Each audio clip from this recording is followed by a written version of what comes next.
কি করলেন এডারসন? শেষ পর্যন্ত গোলরক্ষক হয়ে অ্যাসিস্ট করে বসলেন। তার মানবতার কল্যাণে 1 মিনিটও লিড ধরে রাখতে পারেনি ম্যানচেস্টার সিটি।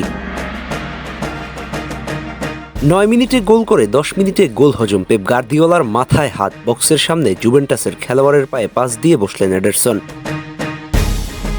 আহা, কি মানবতা ব্রাজিলিয়ান গোলরক্ষকের! এমন একটা গুরুত্বপূর্ণ ম্যাচে তার মতো একজন গোলরক্ষকের কাছে এমন সিলি মিস্টেক, ভাবা যায় একেবারে শিশু সুলভ ভুল। যদিও শেষ পর্যন্ত সেই ভুলের খেসারত দিতে হয়নি সিটিকে, বড় ব্যবধানে জয় পেয়েছে। তবুও এমন একটা গুরুত্বপূর্ণ ম্যাচে তার মতো একজন গোলরক্ষকের কাছ থেকে এমন ভুল কোনো মতেই মানা যায় না। দ্বিতীয় গোলটাও সেম, 1-1 আসলে কোনো রকম মার্কিং করতে পারেন এডারসন। এত বড় একজন গোলরক্ষক হয়েও একেবারে হিবিজিবি অবস্থা হয়ে যায় 1 ভার্সেস 1-এ। ক্লাব বিশ্বকাপে গতকাল রাতে ম্যানচেস্টার সিটি 5-2 গোলের বিশাল ব্যবধানে হারিয়েছে জুভেন্টাসকে। ম্যাচের শুরু থেকেই সিটি আক্রমণ করতে থাকে। মাত্র 9 মিনিটেই জেরেমি ডুকু দুর্দান্ত ড্রিবলিং করে ডান দিক থেকে কেটে ঢুকে বাঁ পায়ের জোরালো শটে গোল করে দলকে এগিয়ে দেন। কিন্তু এডারসনের ভুলে জুভেন্টাসও দ্রুত ঘুরে দাঁড়ায়। 11তম মিনিটেই টেওন কুপমেইনার্স দুর্দান্ত এক দূরপাল্লার শটে সমতায় ফেরান। তবে সিটি থামেনি। ম্যাচের 26তম মিনিটে পিয়েরে কাল্লুরুর আত্মঘাতী গোল আবারও সিটিকে এগিয়ে দেয়, যা জুভেন্টাসের ডিফেন্সকে আরও চাপে ফেলে।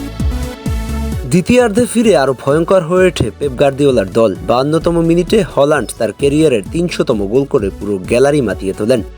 যখন তিনি হাফ ভলিতে বল জালে পাঠান কেভিন ডি ব্রুইনার ক্রস থেকে। এরপর 69তম মিনিটে ফিল ফোডেন দারুণ পজিশন থেকে চতুর্থ গোলটি করেন।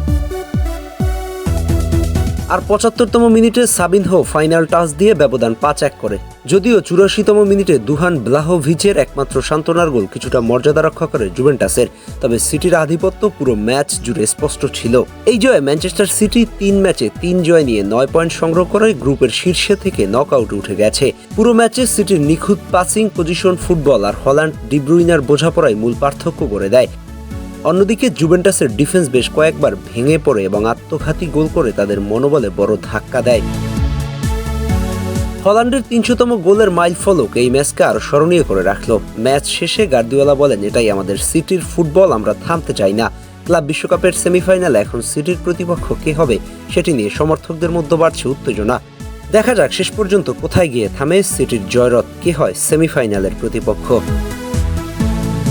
আহমেদ হাসনাইন খান, টিম স্পোর্টস।